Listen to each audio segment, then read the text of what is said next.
கடவுளுடன் காலை வணக்கம். புனித லூக்கா எழுதிய நற்செய்தி 21 அதிகாரம் 20 முதல் 28 வரை உள்ள இறைவார்த்தைகள். அக்காலத்தில் இயேசு தம் சீடர்களை நோக்கி கூறியது, எருசலேமை படைகள் சூழ்ந்திருப்பதை நீங்கள் காணும் போது அதன் அழிவு நெருங்கி வந்துவிட்டது என அறிந்து கொள்ளுங்கள். அப்போது யூதேயாவில் உள்ளவர்கள் மலைகளுக்கு தப்பி ஓடட்டும், நகரத்தின் நடுவில் உள்ளவர்கள் வெளியேறட்டும், நாட்டுப்புறங்களில் இருப்பவர்கள் நகரத்துக்குள்ளே வர வேண்டாம், ஏனெனில் அவை பழிவாங்கும் நாட்கள். அப்போது மறைநூலில் எழுதியுள்ள யாவும் நிறைவேறும்.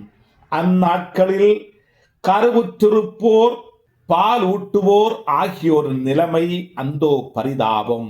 ஏனெனில் மண்ணுலகின் மீது பேரிடரும் அம்மக்கள் மீது கடவுளின் சினமும் வரும்.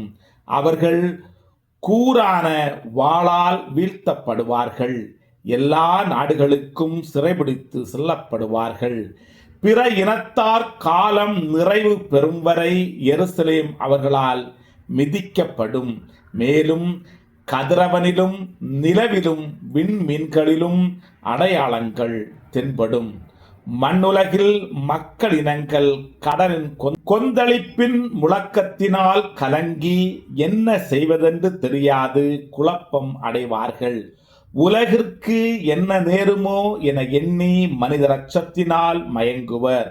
ஏனெனில் வான்கோள்கள் அதிரும். அப்போது மிகுந்த வல்லமையோடும் மாட்சியோடும் மானிட மகன் மேகங்கள் மீது வருவதை அவர்கள் காண்பார்கள். இவை நிகழத் தொடங்கும் போது நீங்கள் தலை நிமிர்ந்து நில்லுங்கள், ஏனெனில் உங்கள் மீட்பு நெருங்கி வருகிறது. கிறிஸ்துவின் நற்செய்தி. இந்த நாள் இனிய நாளாக அமைய வாழ்த்துக்கள். பல பல பல புதுமைகள், பெருமைகள், இனிமைகள் இறங்கிய நல்ல நாள், ஒரு நல்ல நாள், நம் தேவன் தந்த நாள். இது நல்ல நாள், ஒரு நல்ல நாள், நம் தேவன்